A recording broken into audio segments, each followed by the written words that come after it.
God created us in his image. We are his children. He longs for us and we long for him. But we have free will. We have the choice to invite God into our lives or the choice not to. We have the choice to partake in prayer. Think about that. We make hundreds of choices every day. We choose how to spend our time, where we go, what we eat, who we hang out with, what activities we do. And some of these choices we make with real thought, and others just happen naturally. But if you look at your choices, you can see where your priorities lie. If you choose to eat an apple over candy, you are demonstrating your priority to eat healthier. If you choose to do video games all evening and save all your homework until midnight or after, you're choosing a priority of entertainment over your education. When does that choice to include God in your life happen? Let me put it this way. When you want to improve in a sport, you make a plan. You don't just wake up and say, oh, I'll see how it goes today, and if I have time to work out or practice, I will. I'm sure you don't wait till the end of the day once you've done everything else that you needed and wanted to do and then say, okay, I guess I'll work out, I guess I'll practice, when you're doing it half falling asleep. You're probably intentional with it. The same goes for prayer. You have to be intentional. It has to be substantial. You have to be honest. Don't tell God what you think he wants to hear. First of all, he'll see right through it because he knows us better than anyone. But you got to bring him the true you. Bring him the messiness, what you feel, all the good, the bad, the anger, the guilt, the joy, the happiness, all of it. A lot of people, they have a specific routine for prayer. But for me, I usually pray whenever it comes to my mind. Like, I don't go a day without thinking about God or thinking about praying. So as I'm going throughout my day, whenever I think about praying, I just stop what I'm doing and simply pray. Because I've realized that I have a lot more time to pray throughout the day than I usually think I do. Like, I could be washing dishes, and if I think about prayer, I can just pray. Or I could be taking a walk outside, and if I think about prayer, I can just pray. We often get so busy that God becomes the last priority. Why do so many of us wait till the end of the day to pray?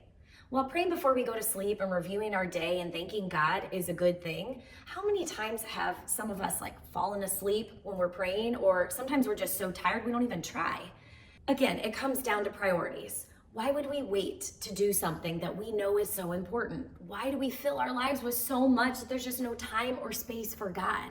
There's a saying that if the devil can't make you bad, he'll make you busy. Now hear that again. If the devil can't make you sin, he'll make you busy.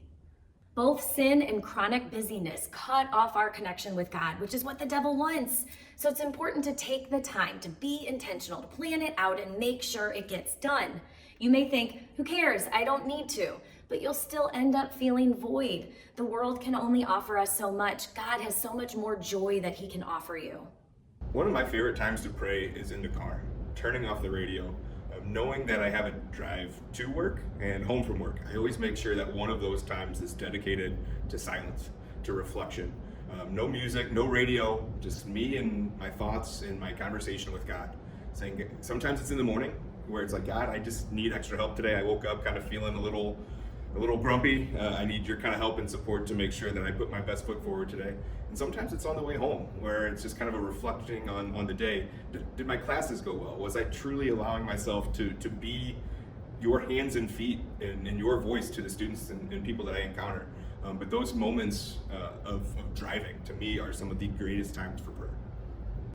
Many saints have talked about the importance of morning prayer. Before our day begins, God knows exactly what we're going to encounter, and he's just waiting to pour his grace upon us to help us fight off whatever might tempt us that day or any difficulties that we could face.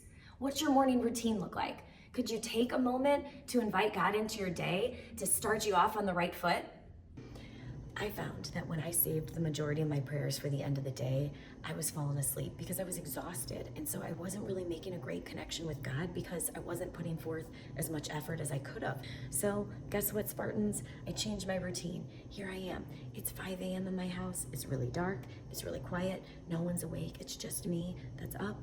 And I have a new routine. I go outside. I get on my bike. I got my Spotify playlist of all my prayers, and I am alone with God in my neighborhood, and it's so calm and quiet, and I get my prayer in. Look, here I am wearing my DeSmet football hoodie representing, and I go outside, and it's really peaceful and quiet, and I have this time alone, and it's a great way to start my day because I know that I am putting forth the effort, I'm connecting and growing with God, and I'm actually awake, and I can actually reflect and think, listen for his answers, and it just gets me ready for whatever might come my way this day.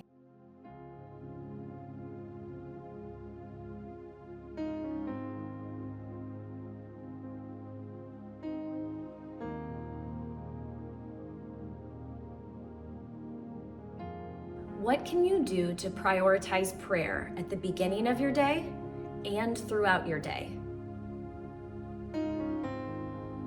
How can you specifically make time for it instead of just letting it happen? Because what if it doesn't?